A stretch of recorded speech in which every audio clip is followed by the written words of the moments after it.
Corona के बढ़ते मामलों को देखते हुए राजस्थान की गहलोत सरकार अब एक्शन मोड पर आती नजर आ रही है। सभी शहरों में शाम 6 बजे से लेकर सुबह 6 बजे तक के लिए कर्फ्यू लगाने का ऐलान हो सकता है। आदेश के मुताबिक 16 अप्रैल से 30 अप्रैल तक सभी शहरों में एक दिन 12 घंटे के लिए कर्फ्यू लगाया जाएगा। सभी राजनीतिक समारोह और जुलूस पर रोक लगाने की भी संभावना है। शादी समारोह में सिर्फ 50 लोगों की अनुमति तय की जाने वाली है। तो आपको बता दें, मुख्यमंत्री अशोक गहलोत कोरोना को लेकर समीक्षा बैठक कर रहे हैं और उस बैठक के बाद एक गाइडलाइन भी जारी हुई थी जिसमें शाम 6 बजे से लेकर सुबह 6 बजे तक नाइट कर्फ्यू लगाने की जानकारी सामने आई थी। और इसके अलावा धार्मिक जो और राजनीतिक जुलूस पर भी पाबंदी लगा दी गई थी। लेकिन अब ये बताया जा रहा है कि गाइडलाइन जो है दोबारा से जारी होगी, इसको संशोधित करके इसको जारी किया जाएगा। मुख्यमंत्री निवास से जो सूत्र हैं वो बता रहे हैं कि थोड़ी देर में संशोधित गाइडलाइन जारी हो सकती है।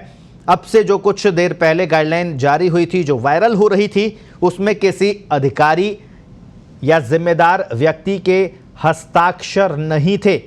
सोशल मीडिया पर यह गाइडलाइन वायरल हो रही है, लेकिन बताया यह जा रहा है कि गाइडलाइन अब संशोधित होकर दोबारा से जारी होगी, जिसमें कुछ संशोधन किए जा सकते हैं। हालांकि जो सोशल मीडिया पर गाइडलाइन वायरल हो रही है उसकी पुष्टि इस वजह से नहीं हो सकती क्योंकि उसमें किसी जिम्मेदार अधिकारी के हस्ताक्षर नहीं है।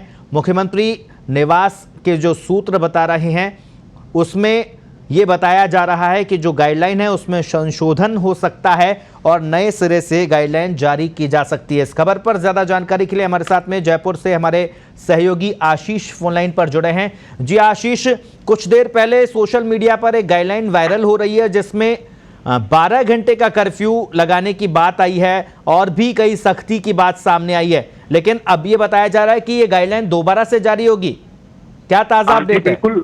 जी बिल्कुल, आपको बताना चाहूंगा कि लगातार जिस तरीके से मुख्यमंत्री पिछले 2 दिन से लाइव बैठक जो कर रहे हैं उसमें विशेषज्ञों ने ये सुझाव दिया था कि सरकार को कोरोना से बचने के लिए सख्ती को बढ़ाना पड़ेगा। और उसको देखते हुए आज भी मुख्यमंत्री ने जो सभी जो सामाजिक, राजनीतिक और धार्मिक जो प्रतिनिधि हैं उनके साथ एक महत्वपूर्ण बैठक की और करीब 3 घंटे तक जो बैठक चली उसमें भी निष्कर्ष निकल के आया कि सरकार को सख्त कदम उठाने चाहिए।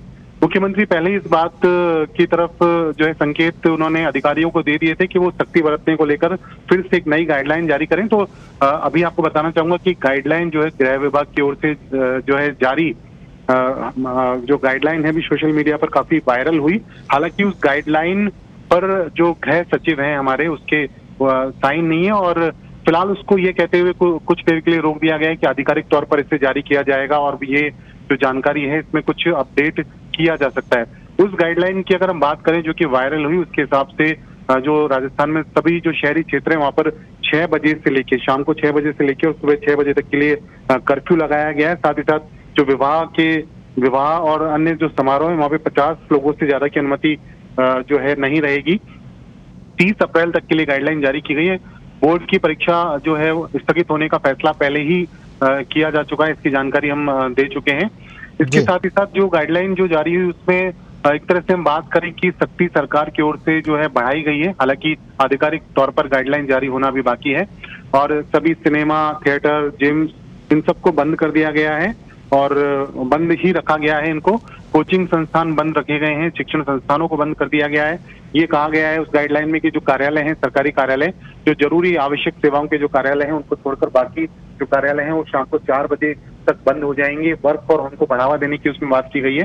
तो इस तरीके से जो सख्त कदम है सरकार की ओर से गाइडलाइन में उठाए गए। हालांकि फिर से आपसे कहना चाहूंगा कि आधिकारिक तौर पर वो गाइडलाइन जो है अपडेट के साथ कुछ ही देर में फिर से जारी की जाएगी। जी आशीष, लेकिन अभी जो गाइडलाइन जारी हुई थी और उसमें जो भी सख्ती थी और जिस तरह से लगातार मुख्यमंत्री समीक्षा बैठक कर रहे हैं और उसमें जो फीडबैक आ रहा था कि सख्ती बेहद जरूरी है, तो क्या माना जाए, क्योंकि संशोधित गाइडलाइन फिलहाल जारी होगी, तो क्या जिसमें वो प्रावधान थे नए जो कोरोना गाइडलाइन को लेकर, कर्फ्यू की जो है समय उसमें बढ़ाया गया था, शादी समारोह में जो संख्या है उसको भी कम की गई थी। तो क्या माना जाए कि ये सब चीज़ें नई संशोधित गाइडलाइन में रहने वाली है? बिल्कुल, निश्चित तौर पर इसकी जो है पूरी जो है संभावना है, क्योंकि संभावना की वजह ये है कि जो लगातार मुख्यमंत्री जो है बैठक कर रहे हैं, उसमें जो भी विशेषज्ञ हैं, खासतौर से हम बात करें डॉक्टर्स की, तो उन्होंने ये बार बार सावचेत किया है और ये कहा है कि जिस तरीके से पूरी दुनिया में उन्होंने इंग्लैंड का भी उदाहरण दिया कि वहां पर भी बहुत बुरी स्थिति हुई और भारत में लगातार तेजी से कोरोना का संक्रमण बढ़ रहा है। ये बात भी सामने आई कि पहले ही संक्रमण गांव में नहीं था, ये भ्रम था कि गांव में नहीं है, लेकिन गांव में भी संक्रमण बढ़ रहा है और युवा भी इसकी चपेट में है। तो जो विशेषज्ञों की ओर से जो सुझाव दिए गए थे, उसमें यही सुझाव खासतौर पर दिए गए थे कि जो नाइट कर्फ्यू का जो समय है उसको बढ़ाया जाए। साथ ही साथ ये कहा गया था कि सार्वजनिक जो परिवहन के वाहन है वहां पर गाइडलाइन की जो है प्रोटोकॉल की पालना नहीं हो रही है, तो उस पर ध्यान दिया जाए। शिक्षण संस्थानों के लिए भी बात कही गई थी कि उसको लेकर भी कदम उठाया जाए, क्योंकि अब जो संक्रमण है वो युवा जो पीढ़ी के जो लोग हैं उनमें भी तेजी से संक्रमण फैल रहा है। तो जो नई गाइडलाइन सरकार की ओर से जो जारी होगी, उसमें खास तौर से जो विशेषज्ञों की ओर से जो सुझाव आए हैं, उन सभी सुझावों को उसमें शामिल किया जाएगा। जी, तो आशीष, क्या माना जाए कितनी देर में नई गाइडलाइन जारी होने की संभावना है? जी, आपको बताना, गाइडलाइन जो है वो जारी हो सकती है, ज्यादा समय इसमें नहीं लगेगा, क्योंकि एक बार वो जो गाइडलाइन जारी हुई है, उस गाइडलाइन में आपको बताना चाहूंगा कि जो वायरल हुई है सोशल मीडिया पर, वो गाइडलाइन पूरी तरीके से जैसा कि गाइडलाइन को तैयार किया जाता है, पूरा आदेश टाइप किया जाता है, वो सब उसमें है, बस उसमें हस्ताक्षर होना बाकी थे। इसीलिए उसे आधिकारिक तौर पर जो है पुष्ट जो गाइडलाइन अभी फिलहाल नहीं माना जा रहा है। उसमें कुछ संशोधनों के साथ उसे फिर से जारी करने की बात जो है वो आधिकारिक स्तर पर कही जा रही है। जी आशीष, बहुत बहुत शुक्रिया तमाम जानकारी के लिए। आप नज़र बनाए रखिए, हम आगे भी आपसे अपडेट लेते रहेंगे। तो जो गाइडलाइन थोड़ी देर पहले जारी हुई थी उस पर नज़र डालें, उसमें क्या क्या प्रावधान थे। तो उसमें जो सरकार ने किया था, बाहर से आने वाले यात्रियों के लिए 72 घंटे का RT-PCR टेस्ट ज़रूरी किया। 16 अप्रैल से 30 अप्रैल तक नई गाइडलाइन लागू रहने की बात उसमें थी। शाम 6 बजे से सुबह 6 बजे तक नाइट कर्फ्यू की बात उस गाइडलाइन में, और शाम 5 बजे सभी बाजार और व्यावसायिक प्रतिष्ठान बंद हो जाएंगे। इसके अलावा शाम 4 बजे सभी राजकीय कार्यालय बंद हो जाएंगे। जो पुरानी गाइडलाइन थोड़ी देर पहले जारी हुई थी, अगले आदेश तक सभी शैक्षणिक संस्थान बंद रहेंगे। ये उस गाइडलाइन में था। शादी और निजी आयोजनों में अधिकतम 50 लोगों को अनुमति। इसके अलावा वैवाहिक कार्य के लिए मजिस्ट्रेट को सूचना देना आवश्यक होगा। और बात करें अंतिम संस्कार में 20 लोगों के शामिल होने की संभावना जताई गई थी। राजनीतिक समारोह, जुलूस और धार्मिक यात्रा पर रोक, ये पुष्ट गाइडलाइन नहीं है, आधिकारिक तौर पर सरकार जारी करने वाली है थोड़ी देर में। सिनेमा हॉल, थिएटर, मल्टीप्लेक्स, मनोरंजन पार्क पूरी तरह से बंद। रेस्टोरेंट को 50% क्षमता के साथ खोलने की अनुमति।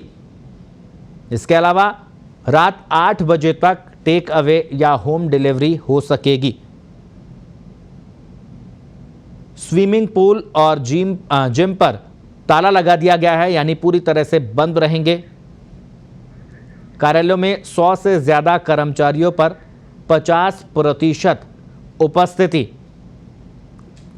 ये बात कही गई है। सार्वजनिक परिवहन में 50% यात्री क्षमता। इसके अलावा बाहर से आने वाले यात्रियों के लिए 72 घंटे का RT-PCR टेस्ट ज़रूरी।